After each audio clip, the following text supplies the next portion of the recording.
Assalamualaikum warahmatullahi wabarakatuh. Perkenalkan, nama saya Sri Rizky Martiana, NIM 1910204031. Saya berasal dari lokal 5B jurusan Tadris Biologi, di mana di sini saya akan memenuhi tugas kuliah yaitu mata kuliah Biologi Konservasi dengan dosen pengampu yang terhormat Bapak Hendra Lardiman, SSI MPD. Baik, di mana yang pertama saya akan menjelaskan tentang pengertian diversitas ekosistem, di mana diversitas ekosistem adalah sebuah sistem yang terbentuk akibat hubungan timbal balik antara makhluk hidup dengan lingkungannya. Ekosistem sebagai tatanan dan kesatuan yang secara utuh dan menyeluruh antara segenap unsur lingkungan hidup dan saling mempengaruhi. Yang kedua yaitu ada komponen ekosistem, di mana ekosistem di sini mempunyai dua komponen. Yang pertama komponen abiotik atau sering kita sebut dengan komponen tak hidup, dan yang kedua ada komponen biotik atau yang sering kita sebut dengan komponen hidup.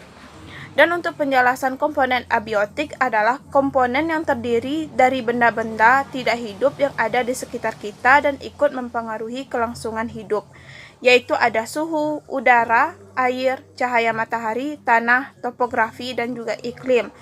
Nah, sedangkan komponen biotik adalah komponen lingkungan yang terdiri dari makhluk hidup ataupun organisme yang hidup di kawasan lingkungan sekitar, baik itu manusia, hewan, dan juga tumbuhan. Nah, organisme anggota komponen biotik juga dapat dibedakan menjadi tiga. Yang pertama produsen, kedua konsumen, dan yang ketiga dekomposer. Di mana yang disebut dengan produsen di sini yaitu yang berarti penghasil, di mana produsen berarti organisme yang mampu menghasilkan zat makanan sendiri, yang terdiri dalam kelompok ini adalah tumbuhan hijau atau tumbuhan yang mempunyai klorofil. Yang kedua ada konsumen, yang berarti pemakai, yaitu organisme yang tidak dapat menghasilkan makanannya sendiri, tetapi menggunakan makanan yang dibuat oleh organisme lain. Yang ketiga ada dekomposer, yang berarti pengurai, yang berperan menguraikan bahan organik yang berasal dari organisme yang telah mati ataupun hasil dari sisa pembuangan pencernaan. Nah, untuk judul yang ketiga yaitu ada macam-macam ekosistem, di mana di sini ekosistem dibedakan menjadi tiga macam. Yang pertama ada ekosistem darat atau sering kita sebut dengan bioma, yaitu merupakan daerah yang memiliki sifat iklim dan tempat berkumpulnya makhluk hidup dengan tingkat geografis yang sama. Jenis-jenisnya seperti ekosistem bioma gurun, ekosistem hutan hujan tropis, ekosistem hutan gugur, ekosistem taiga, ekosistem tundra, dan juga ekosistem savana. Nah, untuk yang kedua ada ekosistem air, di mana merupakan ekosistem yang komponen terbesarnya terdiri dari air secara umum. Ekosistem air juga dibedakan menjadi air tawar, air laut, dan jenis-jenisnya seperti ekosistem air tawar, ekosistem air laut, ekosistem estuari, ekosistem pantai, ekosistem sungai, ekosistem terumbu karang, dan juga ekosistem laut dalam. Nah, untuk pembagian ekosistem yang ketiga yaitu ada ekosistem buatan atau sering kita sebut dengan kata ekosistem artifisial, di mana ekosistem ini adalah ekosistem yang diciptakan manusia untuk memenuhi kebutuhannya. Definisi buatan juga mencakup ekosistem yang berbentuk karena aktivitas atau usaha manusia dalam mengelola atau untuk mengadakan perubahan terhadap lahan. Contohnya seperti bendungan, sawah, irigasi, perkebunan sawit, hutan tanaman, dan produksi lain-lain.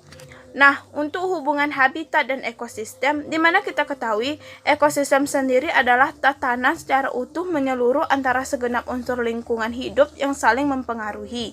Kehidupan makhluk di bumi ini terdiri dari beberapa ekosistem, di mana dalam ekosistem tersebut makhluk hidup saling mempertahankan diri dan berkaitan dengan yang lainnya.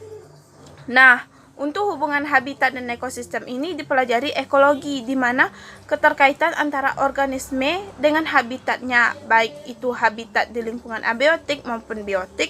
Habitat di lingkungan abiotik juga terdiri dari atmosfer, cahaya, air, tanah, dan unsur mineral. Nah, sedangkan pengertian dari habitat itu sendiri yaitu sebenarnya berakar dari penerapan ekologi, di mana habitat suatu organisme adalah tempat organisme itu hidup atau tempat kemana seseorang harus pergi untuk menemukan organisme tersebut. Jadi dapat kita simpulkan bahwa hubungan habitat dan juga ekosistem ini terbentuk oleh hubungan timbal balik antara berbagai populasi dengan habitat. Oleh sebab itu, habitat dan ekosistem tidak dapat dipisahkan. Bagaimanapun bentuknya, habitat dan ekosistem sangat saling berikatan. Hanya itulah yang dapat saya sampaikan. Mungkin ada kritik, saran maupun pertanyaan, silakan diajukan langsung pada kolom komentar. Sekian presentasi dari saya. Semoga apa yang saya sampaikan sangat bermanfaat bagi pendengar maupun penonton semuanya. Kurang lebih saya mohon maaf. Wabillahi taufik wal hidayah. Wassalamualaikum warahmatullahi wabarakatuh.